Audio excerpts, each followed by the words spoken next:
Now, as I'm walking, I'm thinking, I'm flowing, and I want to share this stream of consciousness. Just got done eating, and now I'm transmuting. I'm transmuting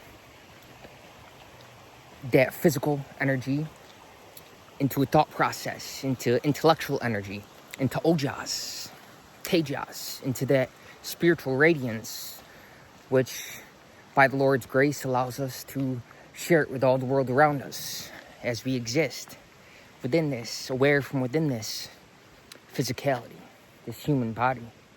Such a blessing, this human experience, this human form. Think about all the other things in the universe we could have incarnated as, become manifest as. But we've been blessed with this human form, and with it, intellectual discernment, to have the intent to evolve into full enlightenment, into a divine being.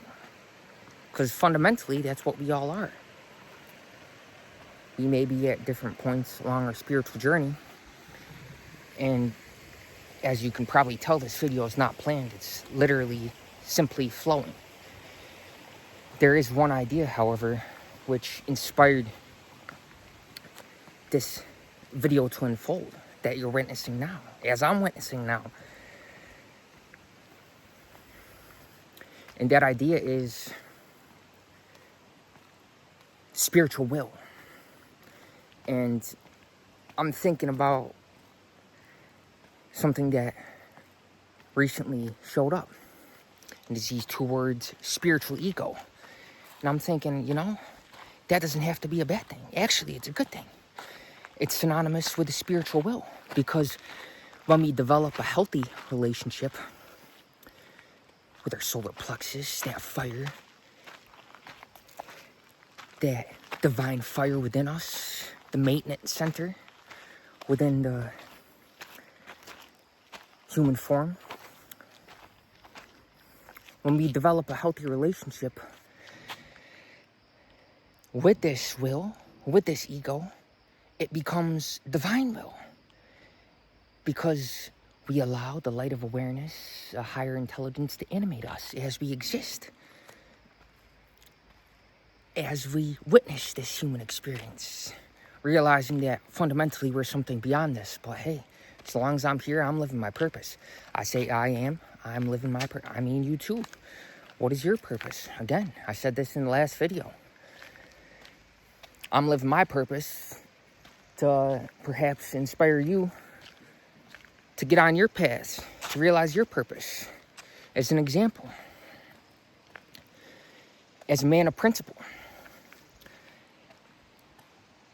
at the same time, soft as a flower, strong as thunder when it comes to embodying and living and being an example of the divine principles. And at the same time, being a mother to the world, being humble, showing kindness and forgiveness in all circumstances, realizing that actually kindness is power.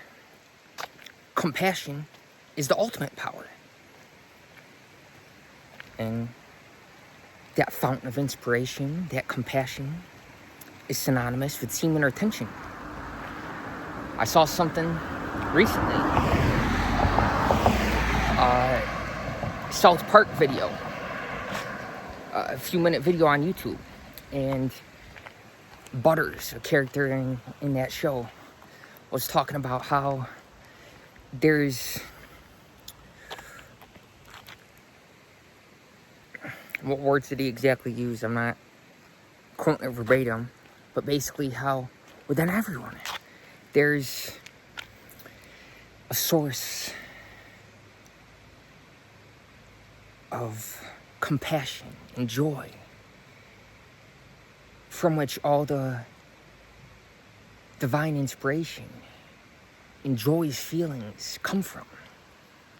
And what is that within a man? It's semen.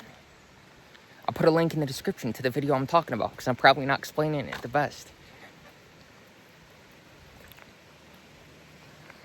And when we don't release this divine energy,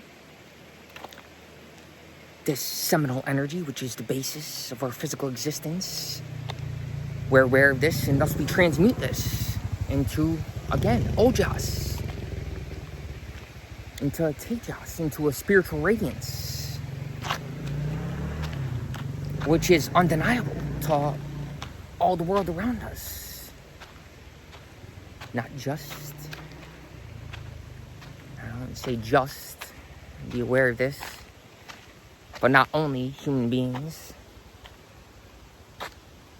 but also all the trees and all of Mother Nature, the Divine Mother, which was referred to in the last video.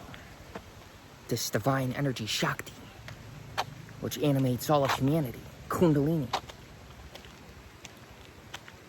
Every single movement, down to every single little detail,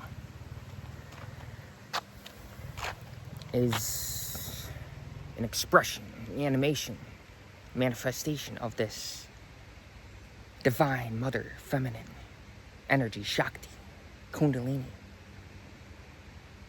And we want this spiritual will, this spiritual ego to be dynamic, to be in movement, not to be static. Because we can only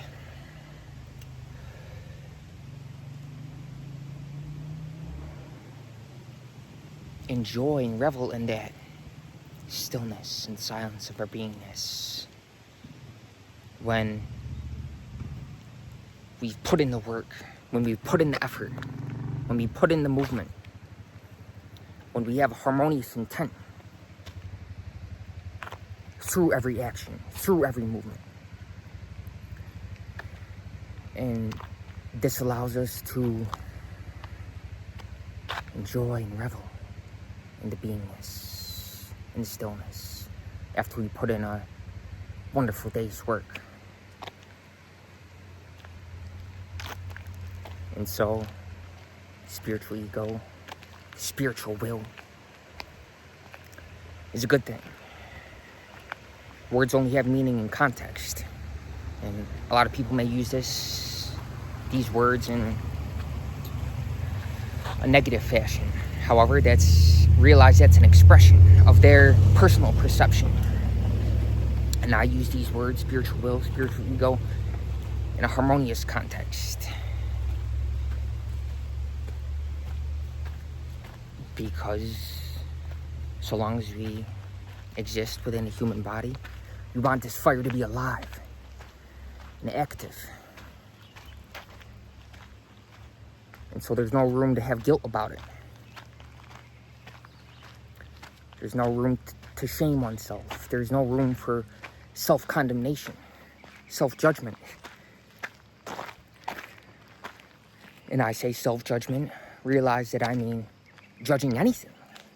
Because you judging your own thoughts and actions and whatever is the same thing, is equivalent to judging anything in the world, which is an extension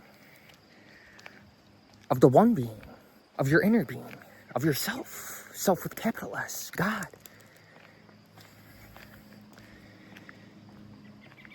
Manifest as all the movement, all of Mother Nature, and simultaneously our transcendent Father, Creator.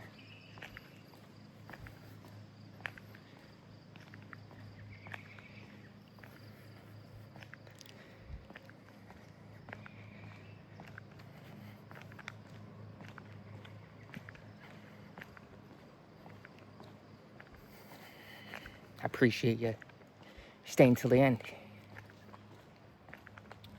appreciate your time, energy, attention, your love, and everything.